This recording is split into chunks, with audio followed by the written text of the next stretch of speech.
All right, everyone, welcome to Pratt Creek Drainage on this brisk Friday morning. So this is a tributary to the Lemhi River in the lower Lemhi Basin. Holly Creek, where we looked at the soil moisture pits, was in the upper Lemhi Basin. And you can see that I'm in an agricultural field here. This farmer grows alfalfa. And the Department of Water Resources, in cooperation with this farmer, installed a couple of monitoring wells that look like so in this field. And we chose to do that in this field because this particular farmer decided to convert his irrigation system from flood irrigation to sprinkler irrigation. So essentially from just sort of flooding the field with water to a sprinkler irrigation system, which is more efficient in terms of its use of water, but might have a different impact on groundwater and the elevation of the water table. So without further ado, I'm going to open up this monitoring well and then we can chat about it. So I'm looking down the well now, and you can see that there are two different PVC pipes inside the well. And the reason for that is that those PVC pipes go to different depths within the aquifer beneath my feet. So the reason why you would want to monitor groundwater levels with a PVC pipe placed at different depths into the aquifer is because sometimes deeper in an aquifer can become pressurized, making the actual hydraulic head deeper in the aquifer higher than the hydraulic head at a higher elevation in the aquifer. If you go back to our conversation about groundwater, you might remember that I talked about the fact that in Darcy's equation that allows you to predict groundwater flow, you use hydraulic head instead of just the elevation of the groundwater. And so that is why we would monitor groundwater levels at two different depths. So let's take a look. So this is the instrument that I pulled out of this monitoring well. You can see it's also manufactured by In Situ, the same as my water quality sonde. And so this is called a pressure transducer. And what this does is essentially you feed this down into the well using this steel cable. This cap goes on the end here where currently it's attached to this adapter that hooks it up to my tablet. And then it monitors the amount of pressure. And we know the amount of pressure that water sitting on top of an object produces. So that pressure value is used as a proxy to determine the height of water that is on top of this pressure transducer. And if you know the height of water that's on top of the pressure transducer, and you know how far the pressure transducer is below the ground surface, which you should because you are the one who made this cable, right?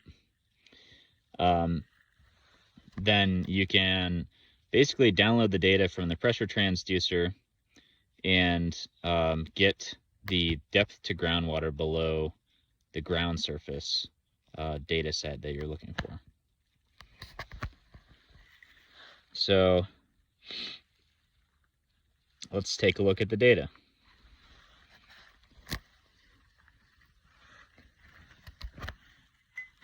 It's kind of hard to see there.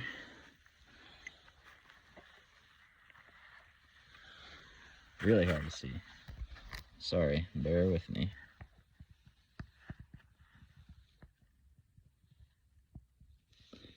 Okay, so here we have the pressure in PSI, which you can see in the legend on the right, and we have the depth in feet that pressure equates to. So it's automatically giving us that depth in feet and using that pressure as a proxy for depth in feet. And then it also has the temperature in degrees Fahrenheit. And you can see that I'm just looking at data from the last few days here, and that there has been an increase in the depth of water in feet over the past few days.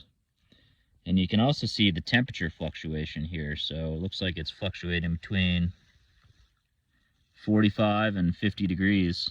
45 and 55 degrees. So typically what I would do then is take this data set, which extends several years back, to the office and analyze how groundwater levels in this well and the temperature of the water in this well have changed since this farmer converted his irrigation system from flood to sprinkler.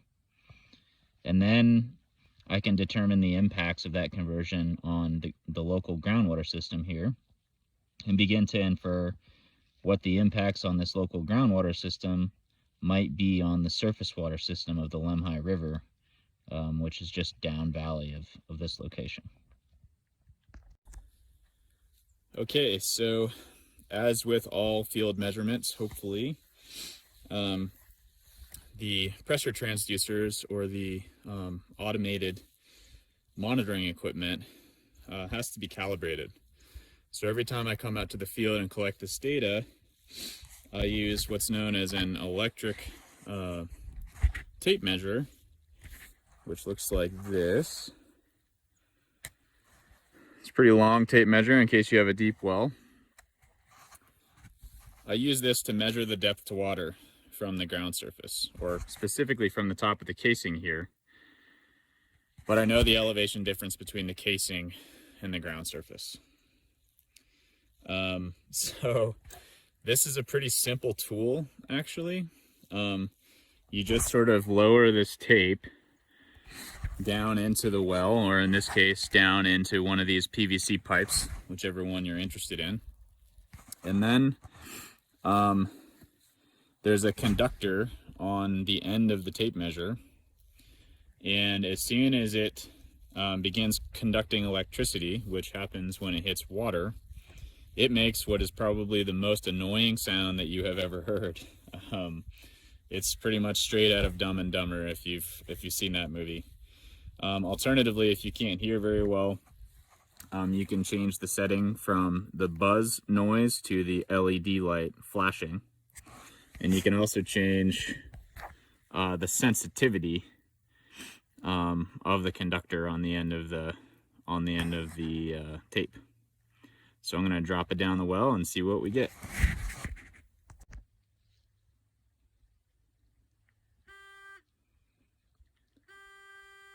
Okay, you hear that insanely annoying noise? This is 14 here, so it looks like we're hitting water at 13.5 feet. 13.5 feet below the well casing here. So then you just subtract the elevation of the well casing above the ground surface to get the depth to water from the ground surface.